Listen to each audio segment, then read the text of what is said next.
Friends, എല്ലാവർക്കും എൻ്റെ പുതിയ വീഡിയോയിലേക്ക് സ്വാഗതം. നമ്മളുടെ ഇന്നത്തെ റെസിപ്പി എന്ന് പറയുന്നത് ഒരു റവ കൊണ്ടൊരു പുട്ടാണ്. അപ്പം നമുക്കത് എങ്ങനെയാണ് തയ്യാറാക്കുന്നതെന്ന് നോക്കാം. അതിനായിട്ട് ഞാൻ ഈ ഒരു ഗ്ലാസ് അളവിൽ നിറച്ച റവയാണ് എടുത്തിരിക്കുന്നത്. ഇനി നമുക്ക് ഈ റവ ഈ പാത്രത്തിലേക്ക് ഇട്ട് കൊടുക്കാം. എന്നിട്ട് ആവശ്യത്തിനുള്ള ഒരു നുള്ളു ഉപ്പും കൂടി ഞാൻ ഇട്ട് കൊടുക്കുവാണ്. ഇതിലേക്ക് ഇട്ട് കൊടുക്കുക. ഇനി ഇതിലേക്ക് ഞാൻ കുറച്ച് തേങ്ങ ചിരകി വെച്ചിട്ടുണ്ട്. ഞാൻ അതിലേക്ക് ഒരു ശകലം തേങ്ങ മാത്രം ഇടുവാണ്. ശകലം തേങ്ങ ഞാൻ ഇട്ട് കൊടുക്കുക. എന്നിട്ട് ഇനി നമുക്കിത് നനച്ചെടുക്കാം. നനയ്ക്കുമ്പോൾ നിങ്ങൾ പ്രത്യേകം ശ്രദ്ധിക്കണം. നമ്മൾ ശകലം ഒത്തിരി വെള്ളം നമ്മൾ ഒഴിക്കാൻ പാടില്ല. കുറച്ച് വെച്ച് ഇങ്ങനെ തളിച്ച് വേണം നമ്മളിങ്ങനെ നനയ്ക്കാനായിട്ട്. ആദ്യം നമുക്ക് കുറച്ച് വെള്ളം എടുത്ത് ഇങ്ങനെ തളിച്ച് കൊടുക്കാം. എന്നിട്ട് നന്നായിട്ട് ഇങ്ങനെ ഇട്ട് നന്നായിട്ട് ഇങ്ങനെ ഒന്ന് ഇതാക്കണം. ഇതേപോലെ വേണം നമ്മൾ നനച്ചെടുക്കാനായിട്ട്. അപ്പോൾ നമ്മൾ ഒരു ട്രിപ്പ് നമ്മളിങ്ങനെ നനച്ച് കൊടുത്തു. പക്ഷേ നമ്മുടെ റവ ആയതുകൊണ്ട് നല്ല ഡ്രൈ ആവും ഇത് പെട്ടെന്ന്. അതുകൊണ്ട് നമ്മൾ ഇച്ചിരിയും കൂടി വെള്ളം ഇതേപോലെ തന്നെ ചെറുതായിട്ട് നമ്മൾ ഇതുപോലെ ഒന്ന് തളിച്ച് കൊടുക്കുകയാണ്. എന്നിട്ട് നമുക്ക് ഇതേപോലെ തന്നെ നനച്ചെടുക്കാം. അപ്പോൾ നമ്മുടെ റവ നന്നായിട്ട് നമ്മൾ നനച്ചെടുത്തിട്ടുണ്ട്. ഇനി നമുക്ക് ഇവിടെ ഒരു പുട്ടുകുറ്റി എടുത്തിട്ടുണ്ട് ഞാൻ. ഇതിലേക്ക് നമുക്ക് ഈ നനച്ച് വെച്ചിരിക്കുന്നത് മൊത്തം ഇട്ട് കൊടുക്കാം. ഇതിലേക്ക് നമ്മുടെ റവ നനച്ചതെല്ലാം ഇട്ടിട്ടുണ്ട്. ഇനി നമുക്ക് ഇതൊന്ന് അടച്ചു കൊടുക്കാം. എന്നിട്ട് നമുക്ക് ഇതൊന്ന് ആവിയിലേക്ക് വെച്ച് വേവിക്കാം. നന്നായിട്ടൊന്ന് വേകട്ടെ. പുട്ട് വേകുന്ന സമയം കൊണ്ട് തന്നെ ഞാനിവിടെ ഒരു ക്യാരറ്റ് എടുത്ത് വെച്ചിട്ടുണ്ട്. ഇത് നമുക്ക് ചെറിയ പീസായിട്ട് കനം കുറച്ച് ഈ മിക്സിയുടെ ജാറിലേക്ക് അരിഞ്ഞിട്ട് കൊടുക്കാം. അപ്പോൾ നമ്മുടെ പുട്ട് വെന്തിട്ടുണ്ട്.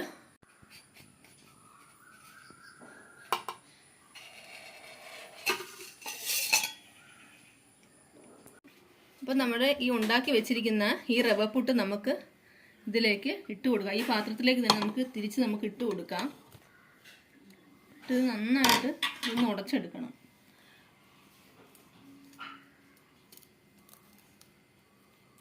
അപ്പോൾ ഈ പുട്ട് നന്നായിട്ട് തണുത്തിട്ടുണ്ട്.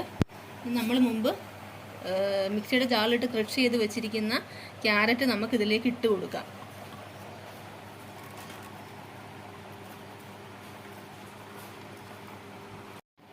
അപ്പോൾ നമ്മൾ ക്യാരറ്റ് ഇതിലേക്ക് ഇട്ട് കൊടുത്തിട്ടുണ്ട്. ഇനി നമുക്ക് നന്നായിട്ടൊന്ന് മിക്സ് ചെയ്ത് കൊടുക്കണം.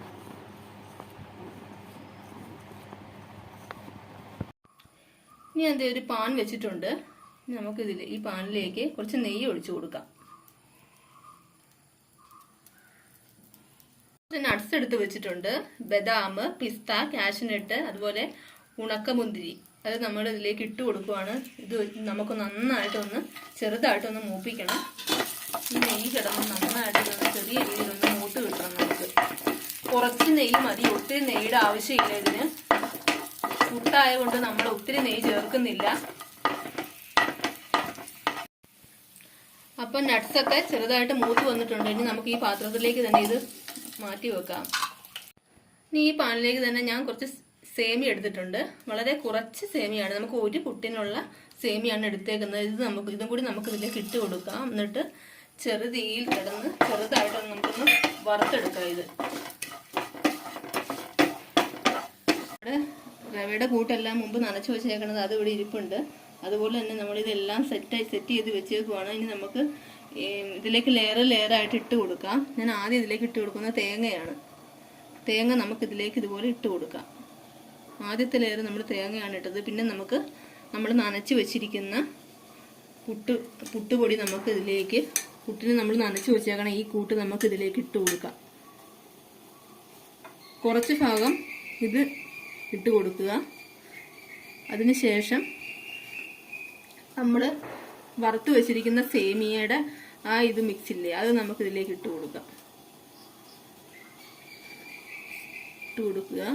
അത് കഴിഞ്ഞതിന് ശേഷം വീണ്ടും നമ്മൾ റവ ഇട്ട് കൊടുക്കുവാണ്. ഒരു ശകലം റവ ഇട്ട് കൊടുത്താൽ മതി. റവയുടെ കൂട്ടിട്ട് കൊടുത്താൽ മതി. പുട്ടിൻ്റെ മിക്സ്. അത് കഴിഞ്ഞതിന് ശേഷം നമുക്ക് ഈ നട്ട്സ് ഇട്ട് കൊടുക്കാം. നട്ട്സ് ഇട്ട് കൊടുക്കുക. അത് കഴിഞ്ഞതിന് ശേഷം ഞാൻ വീണ്ടും ഒരു ശകലം തേങ്ങ ഇട്ട് കൊടുക്കുവാണ്. ഇതിലേക്ക് ഞാൻ കുറച്ച് ചെറി എടുത്ത് വെച്ചിട്ടുണ്ട്. അതൊരു ശകലം ഇതിൻ്റെ മീതിയിലേക്ക് നമ്മളിങ്ങനെ ഇട്ട് കൊടുത്തു. ഇനി അതിൻ്റെ മീതിയിലേക്ക് വീണ്ടും ഈ പുട്ടിൻ്റെ ഈ കൂട്ട് നമ്മൾ ഇട്ട് കൊടുക്കുവാണ്. ഇനി നമുക്ക് സേമിയ ഇട്ട് കൊടുക്കാം.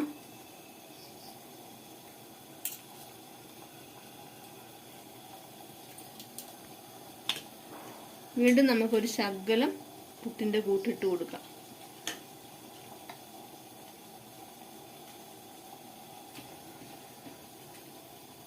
വീണ്ടും ഒരു ശകലം തേങ്ങ ഇട്ട് കൊടുക്കുവാണ്.